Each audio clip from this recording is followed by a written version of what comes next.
নমস্কার। শীতের দিনেই কমলা গাছে কমলা হয়। এখন তো প্রায় শীত শেষই হতে চললো, তা কমলা প্রায় শেষ হতে চললো। তাই এখন ভাবছি শীতের শেষের দিকে কমলাগুলো খুব মিষ্টি হয়। বাজার থেকে এনে এনে অনেক কমলা খাওয়া হয়েছে, তা শেষের দিকে যেহেতু কমলাগুলো খুব মিষ্টি হয়, তাই ভাবলাম কমলা দিয়ে একটা কেক বানিয়ে নিই, কেক বানানো যাক। তাই আজকে নিয়ে এলাম কমলা দিয়ে একটা কেক বানাবো। এই কমলাগুলো অরুণাচলের কমলা বাগানেরই কমলা। আগে আমাদের এখানে অল্প স্বল্প হতো লোকালে, এখন আর এখানকার কমলা বাগানগুলো নষ্ট হয়ে গেছে। এগুলো রোইং বলে একটা জায়গা আছে ডিস্ট্রিক্ট, সেখানকার কমলা বাগানের কমলাগুলো আমি এখন ছাড়িয়ে নেব। কিন্তু এতগুলো কমলা তো আমার লাগবে না জুস বানাতে। আমি এখান থেকে, যেহেতু ছোট সাইজের কমলা, আমি 3টে কমলা নিয়ে ছাড়িয়ে নেব।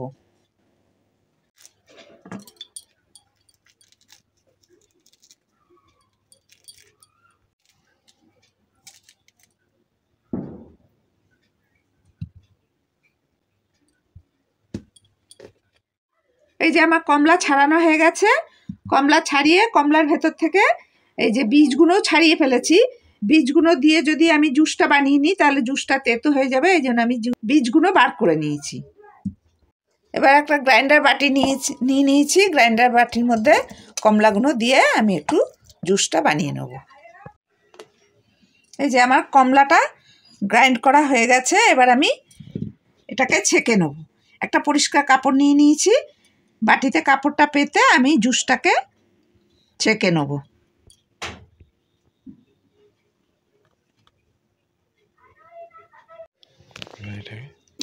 এবার আমি কাপড়টাকে এভাবে ধরে জুসটাকে চিপে বার করে নেব।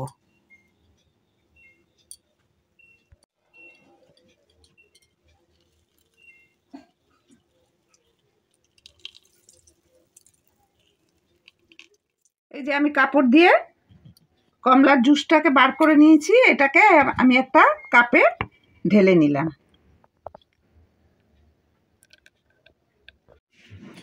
এবার একটা গামলা নিয়ে নিয়েছি। গামলার মধ্যে আমি এই যে ছোট একটা বাটির হাফ বাটির থেকে একটু বেশি চিনি নিয়ে নিয়েছি।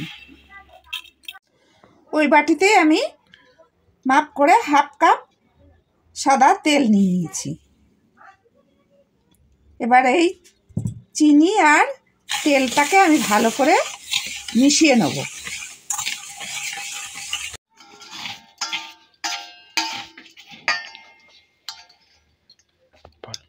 এবার দিয়ে দেবো আমি হাফ কাপের থেকে একটু বেশি পরিমাণে দুধ।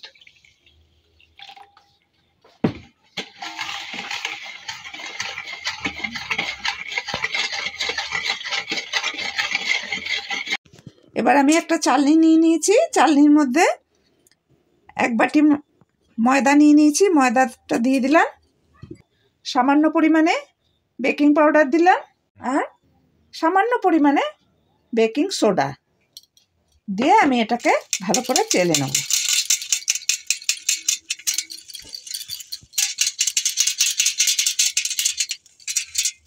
এবার এটাকে মিশ্রণের সঙ্গে ভালো করে মিলিয়ে নিই। ময়দাটা আর বেকিং সোডা বেকিং পাউডারগুলো একটু চেলেই নিলে ভালো হয়। আমি সবসময় চেলে নিই, তাহলে গুটি গুটি থাকলে অসুবিধা হবে। এই দেখুন আমার পেস্টটা কীরকম ডার্ট হয়ে আছে। এখন আমি আস্তে আস্তে এই অরেঞ্জের জুসটা দিয়ে মিশিয়ে নেব।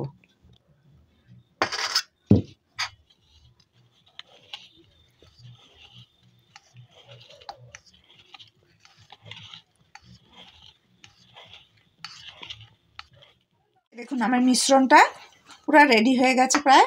আর আমার অরেঞ্জ জুসটা পুরোটা লাগেনি, আধাটা তো লেগেছে, এখনো অর্ধেকটা রয়ে গেছে। অরেঞ্জ কালার দিয়ে দেবো।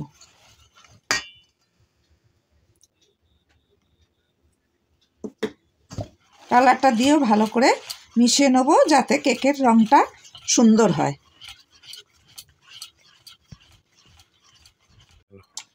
আমার মিশ্রণটা পুরো রেডি হয়ে গেছে, সব একসঙ্গে ভালোভাবে মিশে গেছে। এবার আমি সামান্য পরিমাণে বিট নুন দিয়ে দিলাম যাতে ব্যালেন্সটাও ঠিক হয়, খেতেও ভালো লাগবে।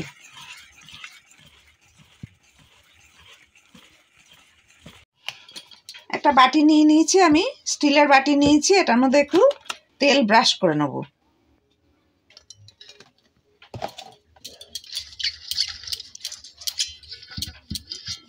একটা পেপার নিয়ে নিয়েছি, পেপারটা বাটির মধ্যে দিয়ে পেপারটাতেও একটু তেল ব্রাশ করে দেবো। বাটিটা তেল দিয়ে পেপার দিয়ে রেডি করা হয়ে গেছে। এবার আমি এই মিশ্রণটাকে ঢেলে দেবো।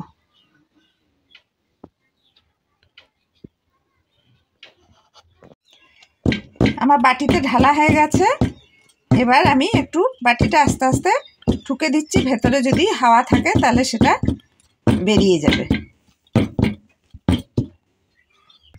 এবার ওপর দিয়ে আমি বাদামগুলো একটু দিয়ে সাজিয়ে দেবো।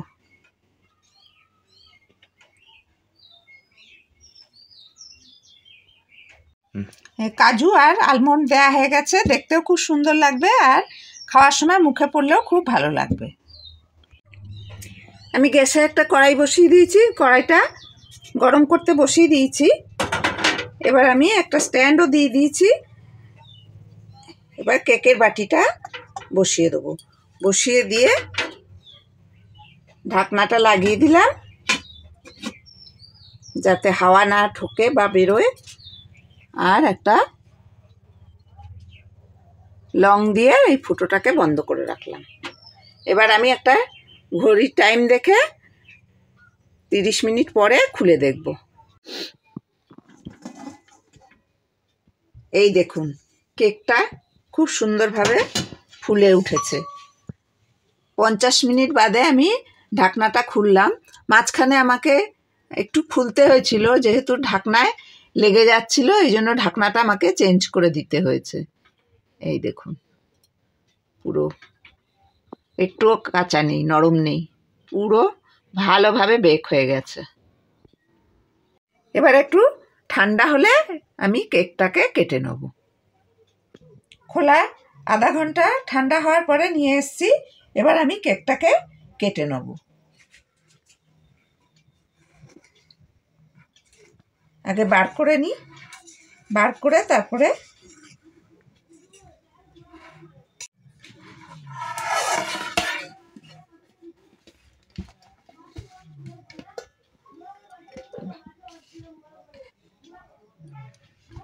দারুণ হয়েছে।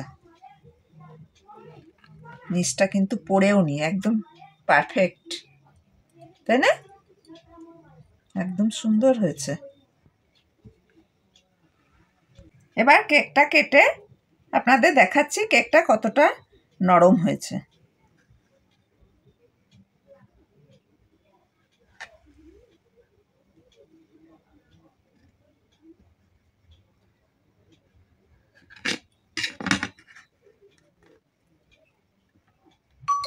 এই দেখুন, কেকটা দারুণ নরম হয়েছে,